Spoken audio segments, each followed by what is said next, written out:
Okay, we'll start with this. Preliminary reports are coming in reference to tomorrow's junior middleweight contest, what is now tomorrow's junior middleweight title fight. That's right.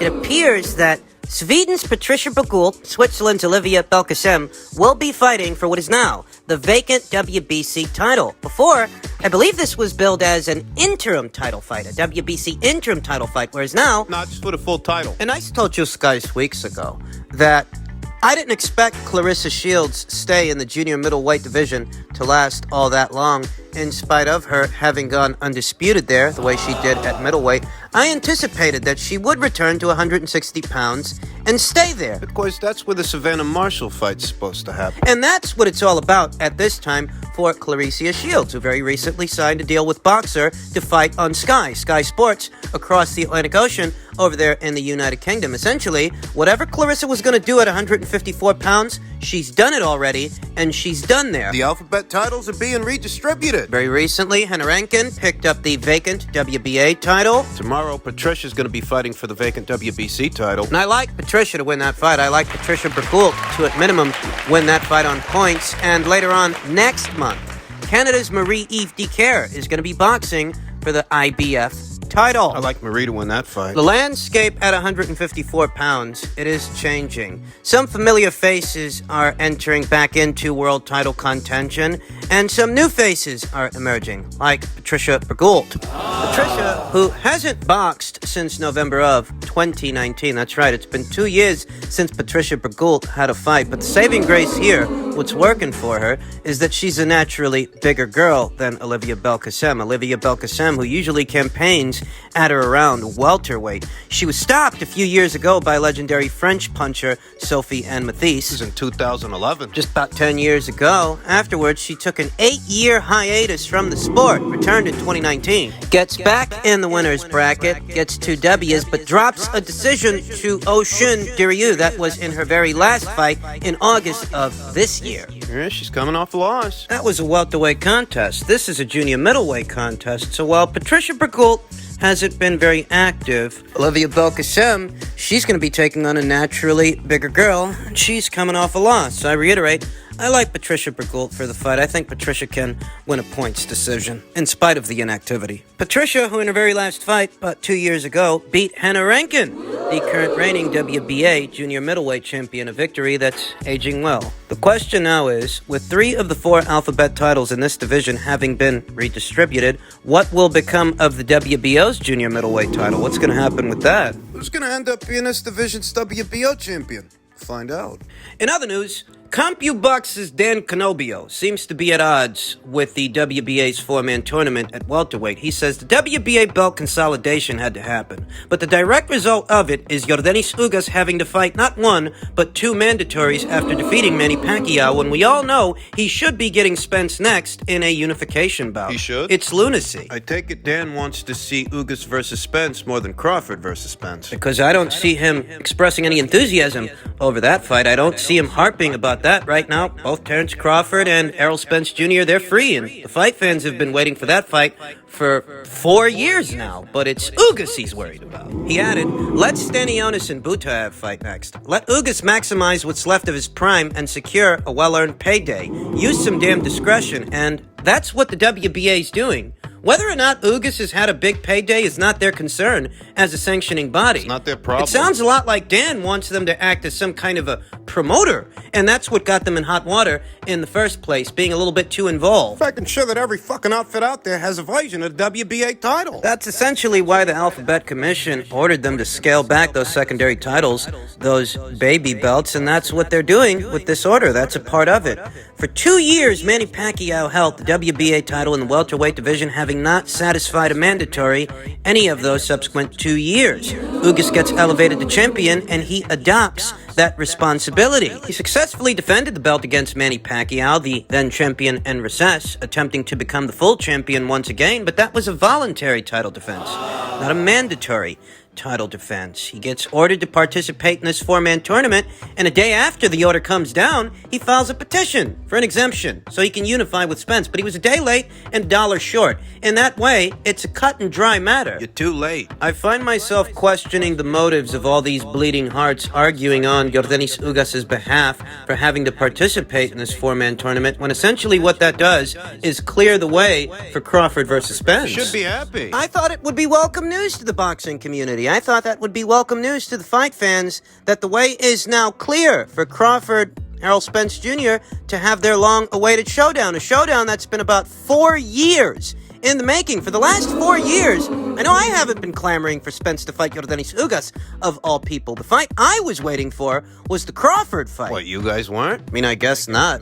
Not based on these reactions. I don't see these bleeding hearts looking at this as an avenue of opportunity to get that fight over the line. Crawford versus Spence. Now that Crawford is free and Errol is free and Crawford's not with Top Rank anymore, he's a network and promotional free agent, free to go where he wants to go so he can fight who he wants to fight. Errol Spence Jr.'s hang-up after all these years was that Crawford was on the wrong side of the street. Well, he's not on that side of the street anymore. No. He's not on anybody's street, so he could pop up on yours. Errol's fans don't seem too happy about it. I had one guy tell me that because Errol and Ugas agreed in principle to fight earlier this year, they should be allowed to go ahead with that plan. But it was Errol Spence himself who made alterations to the plan. He put the Ugas unification match on the back burner for a Pacquiao fight. He got injured en route to that Pacquiao fight, so Ugas stood in his place. I mean, if you can make alterations to fight Manny Pacquiao because the Pacquiao fight's a bigger fight than the Ugas fight, why doesn't the same apply to Terrence Crawford? The Crawford fight's a bigger fight than the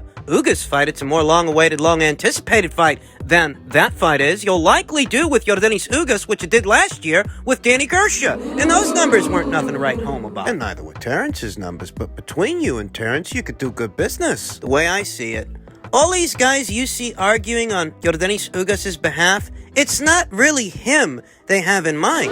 It's Errol. And what they're really mad about is that Errol doesn't have Ugas to use as an excuse to circumvent a Crawford fight. That's what the hubbub really is. That's what the hubbub's all about. You think these guys give a fuck Do you? about Yordenis Ugas? It's not him they're caping for. They're caping for Errol to have another alternative to a Crawford fight, because it's what I always told you. They don't want it. Errol didn't want that fight, and neither do his fans. They don't want to know. They'd rather he fight Ugas. And this outpouring of sympathy for the plight of Yordenis Ugas is little more than a charade from Errol Spence Jr.'s fans who were hoping... Oh, they were hoping they could keep blaming Bob Arum. Sides of the street. You're on the wrong side of the street. That's not an issue anymore. Terrence Crawford isn't with Top Rank, so what's your excuse now? Ugas is busy. He's got to participate in this four-man tournament. If he doesn't participate in it, doesn't comply with the order, his title is forfeit. And if his title is forfeit, Spence won't have any reason to fight him. Crawford's available.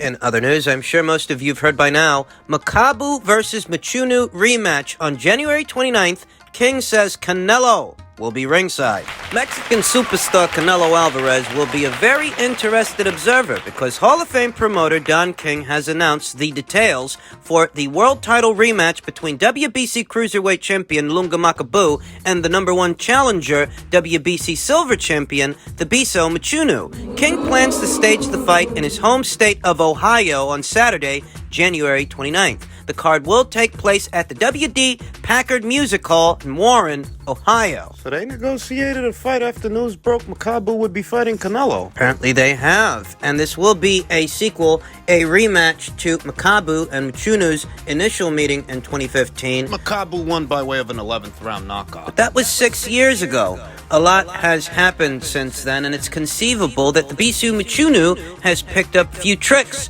along the way. King, who represents Makabu, came to an agreement with Mchunu's representatives on the championship fight, and the winner will advance to fight Canelo. According to King, Canelo will be ringside for the fight. This is going to be one action-packed WBC World Championship fight with a very big fight on the horizon for the winner, and this news is almost counterintuitive. Move is. Lunga Makabu and Don King, do you really want to go running risks? Canelo wants to fight your guy. What you want to do is throw him in there with the Biso Mchunu late January en route to that Canelo fight. Why? You're essentially jeopardizing what could be Lunga Makabu's biggest fight, his biggest payday, his entire career, to fight that guy again. I find the whole thing strange, I do, because we know the WBC caters to what Canelo Alvarez wants. And if Canelo wants a Lunga Makabu fight, Canelo gets a Lunga Makabu fight. Even if a guy like the Biso Mchunu has to get put on the back burner. Yet here we see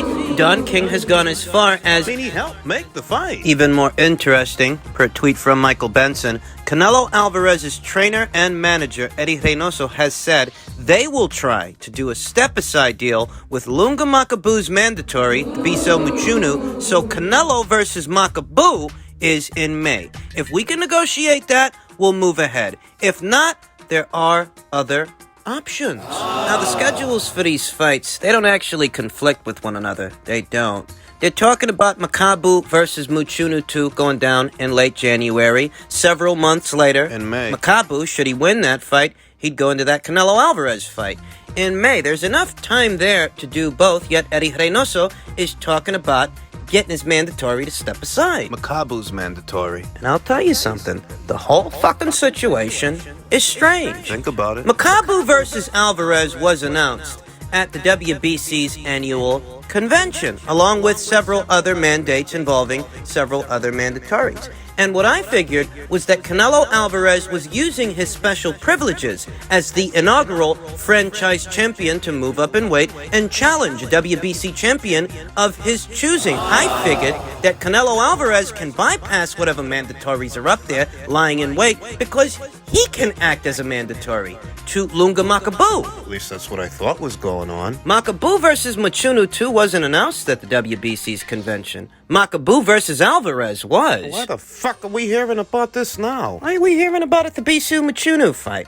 These two guys last met in 2015, but a lot has happened since then. Since then, Biso Mchunu has beaten Russian strongman Denis Lebedev back in 2019. Earlier this year, he beat Evgeny Tishenko. And Don King wants to stick his guy, Lunga Makabu, in there with that same Biso Mchunu en route to a Canelo fight. What the fuck for? I have the sneaking suspicion on the face of this that there's more going on here than meets the eye, as this seems rather counterintuitive to me. I'm not sure exactly what's going on here. There definitely is something going on here. Most any other promoter worth their weight in salt, worth their weight in nose hair, wouldn't decide to stick their guy there with some other guy en route to a major payday. For what? It's the sport of boxing, the theater of the unexpected. All it takes is for one good right hand to get through, and your guy might miss out. Just in keeping with what the future might hold for Team Canelo, Canelo Alvarez's trainer, manager, Eddie Reynoso, one of the projects that we have is to fight in the UK, Japan,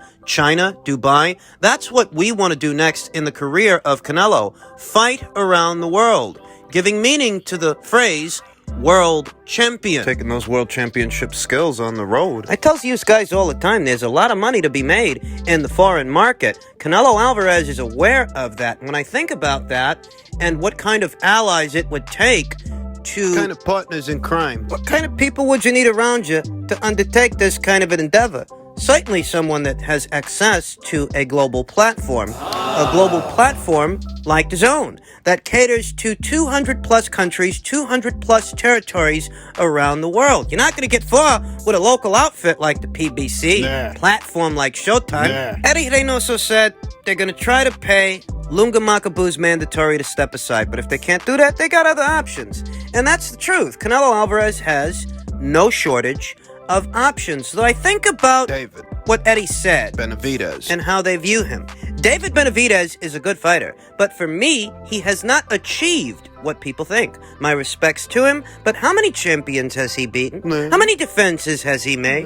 How many unifications has he completed? I think about the context of those comments and what Eddie was trying to communicate. What was he trying to say? And it sounds a lot to me like David doesn't rank very high on Canelo Alvarez's to-do list. Not a high priority opponent. And I don't think Jermall Charlo is either, because if either of them were high priorities to Canelo Alvarez, he wouldn't have decided to take on Lunga Makabu in his very next fight. I think the difference between fighting Lunga and fighting those guys is fighting Lunga affords Canelo the chance to make history, since that's what he's in the business of doing these days. Fighting David Benavidez at Jermall Charlo don't make history. Won't make Canelo Alvarez a 5-division champion the way he would if he takes on Lunga Makabu and defeats him. I mean, those are good fights, the both of them. They were right. They're all good fights, and they could do good business, but just about anything Canelo Alvarez does has the potential to do good business, with or without David Benavidez, with or without Jermall Charlo. You know, when that news broke